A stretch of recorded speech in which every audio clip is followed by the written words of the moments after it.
जय श्री कृष्ण। राधे राधे। आइए सुनते हैं निर्जला एकादशी व्रत कथा। शौनक आदि 88,000 ऋषि मुनि बड़ी श्रद्धा से इन एकादशियों की कल्याणकारी व पापनाशक रोचक कथाएं सुनकर आनंद मग्न हो रहे थे। अब सबने ज्येष्ठ माह के शुक्ल पक्ष की एकादशी की कथा सुनने की प्रार्थना की। तब सूत जी ने कहा, महर्षि व्यास से। एक बार भीमसेन ने कहा, हे पितामह, भ्राता युधिष्ठिर, माता कुंती, द्रौपदी, अर्जुन, नकुल और सहदेव आदि एकादशी के दिन व्रत करते हैं और मुझे भी एकादशी के दिन अन्न खाने को मना करते हैं। मैं उनसे कहता हूँ कि भाई, मैं भक्ति पूर्वक भगवान की पूजा कर सकता हूँ और दान दे सकता हूँ, किंतु मैं भूखा नहीं रह सकता। इस पर महर्षि व्यास ने कहा, हे भीमसेन, वे सही कहते हैं। शास्त्रों में वर्णित है कि एकादशी के दिन अन्न नहीं खाना चाहिए। यदि तुम नरक को बुरा और स्वर्ग को अच्छा समझते हो तो प्रत्येक माह की दोनों एकादशियों को अन्न नहीं खाया करो। महर्षि व्यास की बात सुनकर भीमसेन ने कहा, हे पितामह, मैं आपसे पहले ही कह चुका हूँ कि मैं एक दिन तो क्या, एक समय भी भोजन किए बिना नहीं रह सकता। फिर मेरे लिए पूरे दिन का उपवास करना क्या संभव है? मेरे पेट में अग्नि का वास है जो ज्यादा अन्न खाने पर ही शांत होती है। यदि मैं प्रयत्न करूं तो वर्ष में एक एकादशी का व्रत अवश्य कर सकता हूं। अतः आप मुझे कोई एक ऐसा व्रत बतलाइए जिसके करने से मुझे स्वर्ग की प्राप्ति हो सके। भीमसेन की बात सुन व्यास जी ने कहा, हे पुत्र, बड़े बड़े ऋषि और महर्षियों ने बहुत से शास्त्र आदि बनाए हैं। यदि कलयुग में मनुष्य उनका आचरण करे तो अवश्य ही मुक्ति को प्राप्त होता है। उनमें धन बहुत कम खर्च होता है। उनमें से जो पुराणों का सार है वह यह है कि मनुष्य को दोनों पक्षों की एकादशियों का व्रत करना चाहिए। इससे उन्हें स्वर्ग की प्राप्ति होती है। महर्षि व्यास ने कहा, हे वायुपुत्र, वृषभ संक्रांति और मिथुन संक्रांति के बीच में ज्येष्ठ माह की शुक्ल पक्ष की एकादशी आती है। उसका निर्जल व्रत करना चाहिए। इस एकादशी के व्रत में स्नान और आचमन करते समय यदि मुख में जल चला जाए तो इसका कोई दोष नहीं है, किंतु आचमन में 6 माह से जल से अधिक जल नहीं लेना चाहिए। इस आचमन से शरीर की शुद्धि हो जाती है। आचमन में 6 मासे से अधिक जल पाप के समान है। इस दिन भोजन नहीं करना चाहिए। भोजन करने से व्रत का नाश हो जाता है। सूर्योदय से सूर्यास्त तक यदि मनुष्य जलपान न करे तो उससे 12 एकादशियों के फल की प्राप्ति होती है। द्वादशी के दिन सूर्योदय से पहले ही उठना चाहिए। इसके पश्चात भूखे ब्राह्मण को भोजन कराना चाहिए। तत्पश्चात स्वयं भोजन करना चाहिए। हे भीमसेन, स्वयं भगवान ने मुझसे कहा था कि इस एकादशी का पुण्य सभी तीर्थों और दान के बराबर है। एक दिन निर्जला रहने से मनुष्य पापों से मुक्त हो जाता है। जो मनुष्य निर्जल एकादशी का व्रत करते हैं उन्हें मृत्यु के समय भयानक यमदूत नहीं दिखाई देते, बल्कि भगवान श्री हरि के दूत स्वर्ग से आकर उन्हें पुष्पक विमान पर बैठाकर स्वर्ग को ले जाते हैं। संसार में सबसे उत्तम निर्जला एकादशी का व्रत है। अतः यत्न पूर्वक इस एकादशी का निर्जल व्रत करना चाहिए।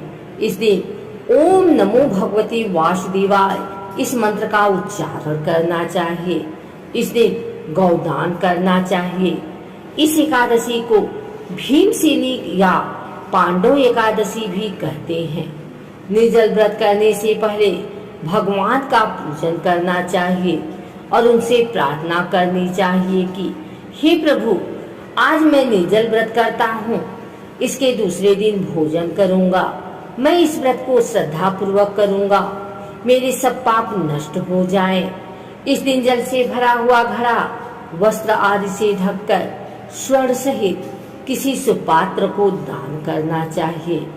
इस व्रत के अंतराल में जो मनुष्य स्नान तप आदि करते हैं उन्हें करोड़ फल स्वर्ण दान का फल प्राप्त होता है।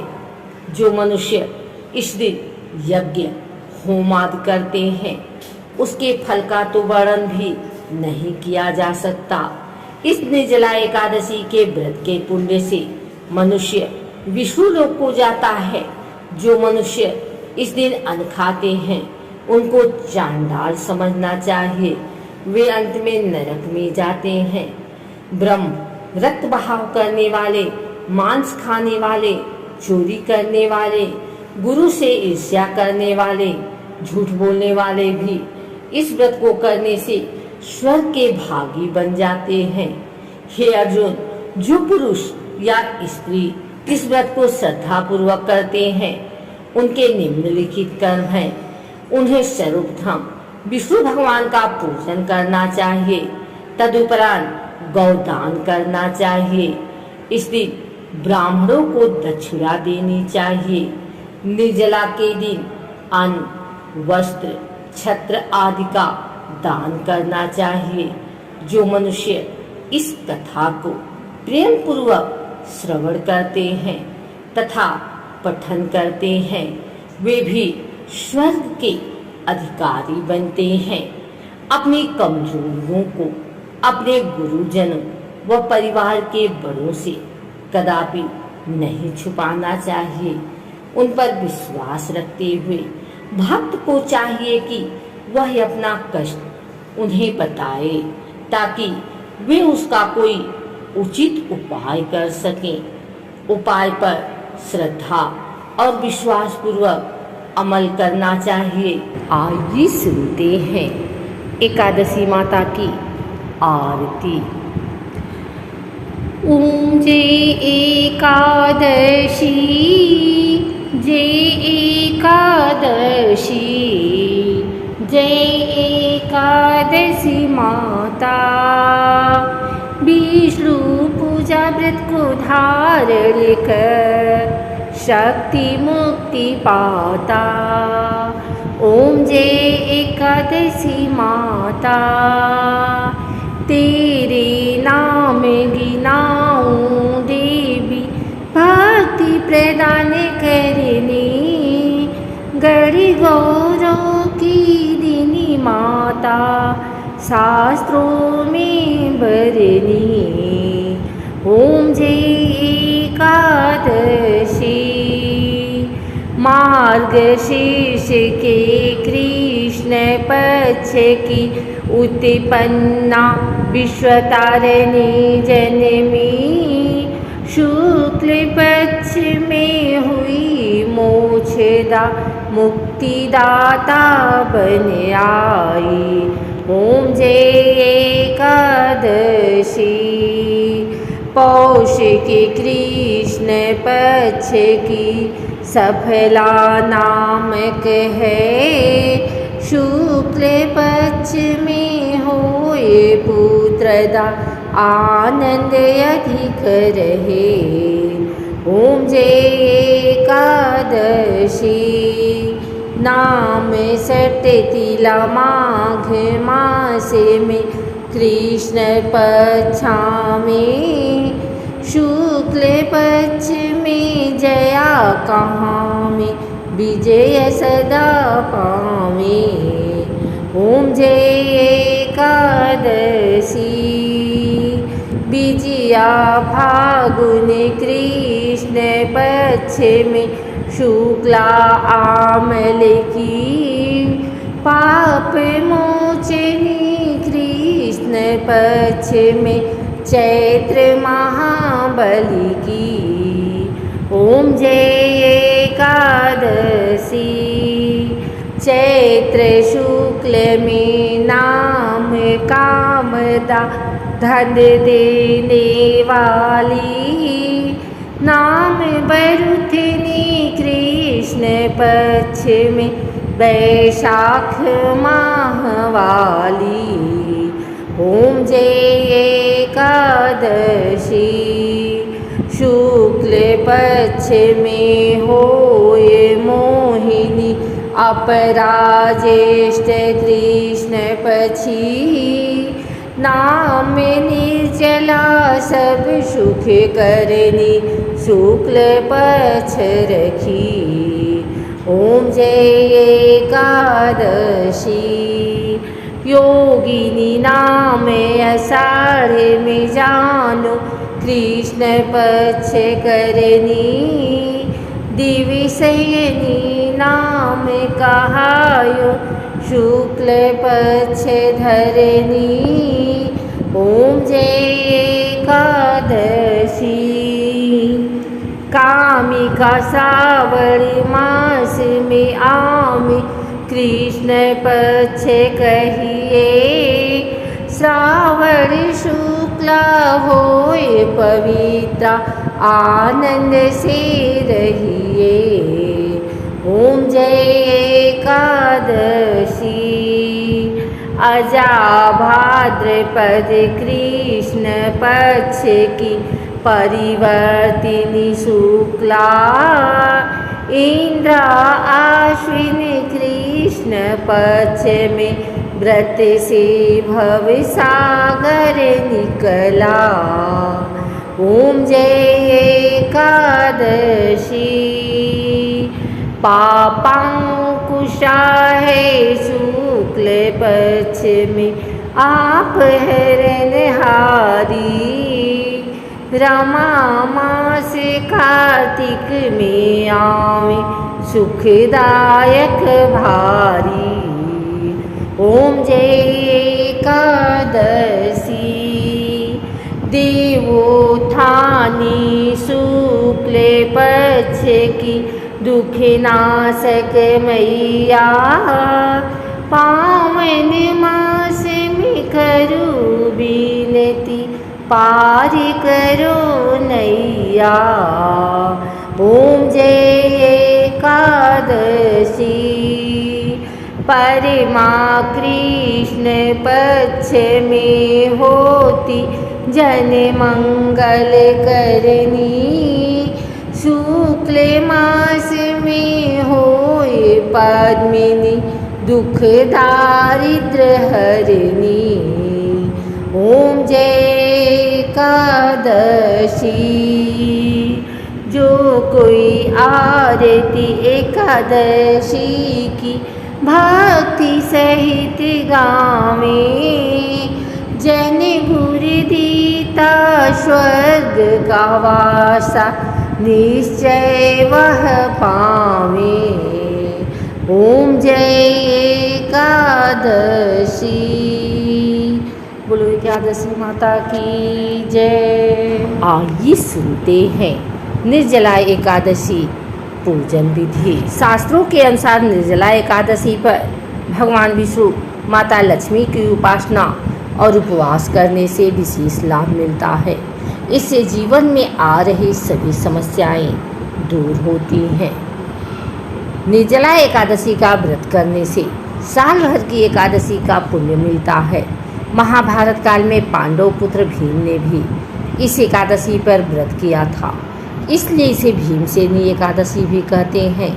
इस एकादशी पर पूरे दिन पानी नहीं पिया जाता, यानी निर्जल व्रत रखा जाता है। खास बात यह है कि इस साल 2 दिन निर्जला एकादशी रखी जाएगी। इसमें पहले दिन निर्जला एकादशी समाप्त होगी और दूसरे दिन निर्जला एकादशी वैष्णव के लिए होगी। इसके अलावा यह व्रत बेहद शुभ संयोग में रखा जाएगा, जिसके इसका महत्व बढ़ जाता है। भीमसेनी एकादशी के दिन हस्त नक्षत्र और रवि योग के साथ सिद्ध योग का संयोग बन रहा है। आइए जानते हैं निर्जला एकादशी शुभ संयोग और अन्य बातें। निर्जला एकादशी व्रत ज्येष्ठ मास के शुक्ल पक्ष की एकादशी तिथि को रखा जाता है। इस साल ज्येष्ठ शुक्ल पक्ष की एकादशी 5 जून 2025 को देर रात 2:15 यानी 6 जून की सुबह से शुरू होकर अगले दिन 7 जून को सुबह 4:47 तक रहेगी। चूँकि तिथि का उदय 6 जून को हो रहा है, इसलिए व्रत भी इसी दिन रखा जाएगा, लेकिन उदया तिथि 7 जून को भी है। ऐसे में निर्जला एकादशी 2 दिन रखी जाएगी। पहले दिन स्मार्त, गृहस्थ और वैष्णव निर्जला एकादशी व्रत रखेंगे। निर्जला एकादशी व्रत स्मार्त शुक्रवार 6 जून 2025, निर्जला एकादशी व्रत वैष्णव शनिवार 7 जून 2025 को। निर्जला एकादशी पर शुभ योग। इस साल निर्जला एकादशी पर काफी शुभ संयोग बन रहा है। शिव योग दिन भर रहकर रात 9:39 तक रहेगा। इसके बाद सिद्ध योग लग जाएगा। इसके साथ ही दोपहर में 3:56 से लेकर अगले दिन सुबह 5:24 तक त्रिपुष्कर योग है। इसके अलावा भीमसेनी एकादशी के दिन हस्त नक्षत्र और रवि योग के साथ सिद्ध योग का संयोग बन रहा है। अधिकतर यह व्रत एक दिन पड़ता है, लेकिन इस बार यह 2 बार मनाया जा रहा है। 6 जून को एकादशी व्रत हस्त नक्षत्र में रखा जाएगा, वहीं 7 जून को व्रत चित्रा नक्षत्र में यह व्रत किया जाएगा, जो कि बेहद पुण्यदायी माना जा रहा है। दरअसल 6 जून को गृहस्थ व्रती व्रत का पालन करेंगे। इसके साथ ही 7 जून को वैष्णव संप्रदाय यानी साधु संत व्रत करेंगे। निर्जला एकादशी पर जरूर करें एक काम। निर्जला एकादशी के दिन दूध में केसर मिलाकर अभिषेक करने से भगवान विष्णु की कृपा बनी रहती है। निर्जला एकादशी के दिन विष्णु सहस्त्र नाम का पाठ करने से कुंडली के सभी दोष समाप्त हो जाते हैं।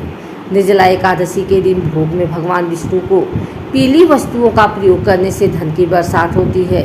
निर्जला एकादशी के दिन गीता का पाठ भगवान विष्णु की मूर्ति के सामने बैठकर करने से पितरों का आशीर्वाद प्राप्त होता है। भगवान विष्णु की पूजा तुलसी के बिना पूरी नहीं होती है, इसलिए निर्जला एकादशी के दिन भगवान विष्णु को भोग में तुलसी का प्रयोग अवश्य करें, लेकिन तुलसी एकादशी के पहले ही तोड़कर शुद्धता के साथ रख लें। भूल कर भी न करें ये काम। ज्योतिषाचार्य के अनुसार बताया गया है कि माता तुलसी को विष्णु प्रिया कहा जाता है। शास्त्रों के अनुसार एकादशी पर तुलसी में जल अर्पित नहीं करना चाहिए, इससे पाप के भागी बनते हैं, क्योंकि इस दिन तुलसी भी एकादशी का निर्जल व्रत करती है। साथ ही विष्णु जी को पूजा में अक्षत अर्पित न करें। श्री हरि को उपासना में चावल वर्जित है। निर्जला एकादशी व्रत पूजा विधि। सुबह जल्दी उठकर स्नान आदि से निवृत्त हो जाएं। घर के मंदिर में दीप प्रज्वलित करें। भगवान विष्णु का गंगा जल से अभिषेक करें। भगवान विष्णु को पुष्प और तुलसी दल अर्पित करें। अगर संभव हो तो इस दिन व्रत भी रखें। भगवान की आरती करें। भगवान को भोग लगाएं। इस बात का विशेष ध्यान रखें कि भगवान को सिर्फ सात्विक चीज़ों का भोग लगाया जाता है। भगवान विष्णु के भोग में तुलसी को जरूर शामिल करें।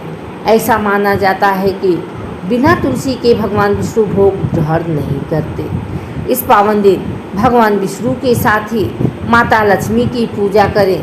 इस दिन भगवान को अधिक से अधिक ध्यान दें। सुबह जल्दी उठकर नित्य कर्म के बाद स्नान करें और व्रत का संकल्प लें। इसके बाद भगवान विष्णु की पूजा करें। पूरे दिन भगवान स्मरण, ध्यान और जप करना चाहिए। पूरे दिन और एक रात व्रत रखने के बाद अगली सुबह सूर्योदय के बाद पूजा करके गरीब ब्राह्मणों को दान या भोजन करना चाहिए। इसके बाद खुद भी भगवान का भोग लगाकर प्रसाद ग्रहण कर लेना चाहिए।